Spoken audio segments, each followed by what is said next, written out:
Hello, everybody. My name is Ray. Welcome to the Evangelical Dark Web. Today, we're going to be discussing Stephen Furtick's Elevation Church has left the Southern Baptist Convention. This is big news for the SBC. The largest church in the Southern Baptist Convention has now exited the convention. So we're going to be discussing why in just a second. But first, I want to let you know, Evangelical Dark Web is a Christian news gathering and commentary ministry. You can support us over at evangelicaldarkweb.org/join, and that's linked in the description below. This is our Patreon-like system that you can support Christian news gathering and commentary at and get some extra benefits behind the scenes. But otherwise, sign up for that free newsletter that helps you bypass big tech censorship to get Christian news in your inbox each and every day.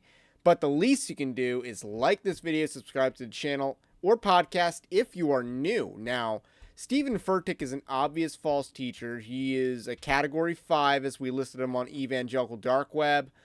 You can read about that. That's going to be linked in the article we're going to be discussing in a second. But yes, Stephen Furtick's Elevation Church leaves the SBC. The annual Southern Baptist Convention saw Rick Warren's Saddleback Church kicked out of the convention in spectacular fashion. The ripple effect of that vote has had a massive consequence on the perception of the Southern Baptist Convention. Like, people think that the SBC is super conservative, even though they're run by a bunch of liberals. It's pretty interesting. But that perception has definitely had an impact, with some liberal churches leaving the SBC. And Elevation Church is now leaving the SBC. This is the largest church in the Southern Baptist Convention. Elevation Church is listed as the 11th largest church in the United States by weekly attendance, right behind Saddleback Church. This is according to Wikipedia's list. Now, I do question some of these New York churches that are up there. I'm very little skeptical of some of the churches that are ahead of Elevation Church, because Elevation Church used to be definitely top 10. Rick Warren's church, I don't believe, was top 10 for a while, but now it's ranked number 10. And Wikipedia is up to date on Rick Warren's Saddleback Church being kicked out of the SBC. So they have done some editing of that list as of late. So Elevation Church, largest SBC church, now gone. And they have a statement that they released in a letter. So we're going to read that letter real quick. We would like to thank Southern Baptist for the privilege of partnering with you, especially through the Baptist State Convention of North Carolina for nearly 2 decades. This letter is to inform you that Elevation Church is withdrawing its affiliation with the Southern Baptist Convention effective immediately. You will find that our statement of beliefs on our website is very much in line with the Baptist faith and message. We have no intention of changing those core beliefs. We have no plans to make a public announcement on this decision. We have too much to do in reaching a world that needs the love of Jesus. Should your credentials committee decide to make this decision by Elevation public, we only respond with a copy of this letter in anyone inquiring about the notification. Thank you again for the privilege of having been affiliated with the SBC all these years. Please know that our withdrawal from affiliation is in no means that we will withdraw from praying for you and your ministries and future work, mission work in the future. We are all on the same side. We pray that we will continue to be able to work alongside many SBC churches in the coming years. We know that there is much we can do more effectively in partnership than we can do alone. May God bless the SBC and her churches in the years ahead. So that is the statement that Elevation Church put out, and Baptist Press is the one who published this, I believe. So they're the ones who, got the inside scoop because they're an SBC executive committee entity. So, but they they didn't report what we're about to talk about, and that's why.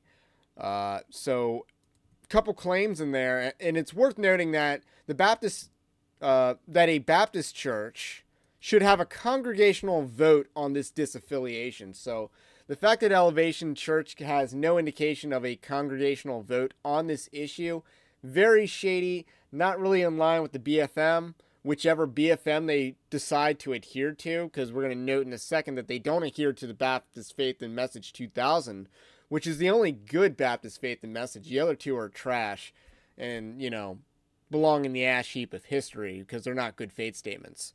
That being said, Elevation Church touts its adherence to the Baptist Faith and Message. Again, they don't say which year. It's long been a mystery why the SBC tolerated Elevation Church despite the errant teachings and practices of Stephen Furtick, a notorious false teacher. But since the SBC messengers sent a message that even Rick Warren was no longer untouchable, perhaps Furtick decided that he didn't want to debate the merits of female pastors. Elevation Church currently listed Stephen Furtick's wife, Holly, as a pastor when she delivered a sermon last month on Mother's Day. This would be a violation of the BFM 2000. Holly Furtick is not listed as a pastor on Elevation Church's website or her own website. Coming out and affirming Holly Furtick as a pastor could be the reasoning behind this decision. In fact, bet on that. Bet that they're going to affirm her as a pastor now that they've left the SBC formally. In any case, this is good news for the Southern Baptist Convention. Now, again, the way to save the SBC is the urge to purge. And it's good that you're getting liberal churches to self-purge themselves. This is what you want to see. You got to change the electorate of the SBC, change the messenger composition if you want to take back the convention. And that means getting rid of liberal megachurches that drive the pragmatism and the liberal drift of the convention. So you need to get rid of those churches. It's even easier if you can get these churches to self-delete themselves from the SBC as well. So you saw that with the messengers taking a strong stand against Rick Warren. And then now Elevation Church is getting out as well. You love to see that. Good news for the Southern Baptist Convention. There might be hope yet for this convention that is in shambles. So anyway, my name is Ray. This is the Evangelical Dark Web. And we will catch you on the next one. Let me know what you think about what I think. Have a blessed day.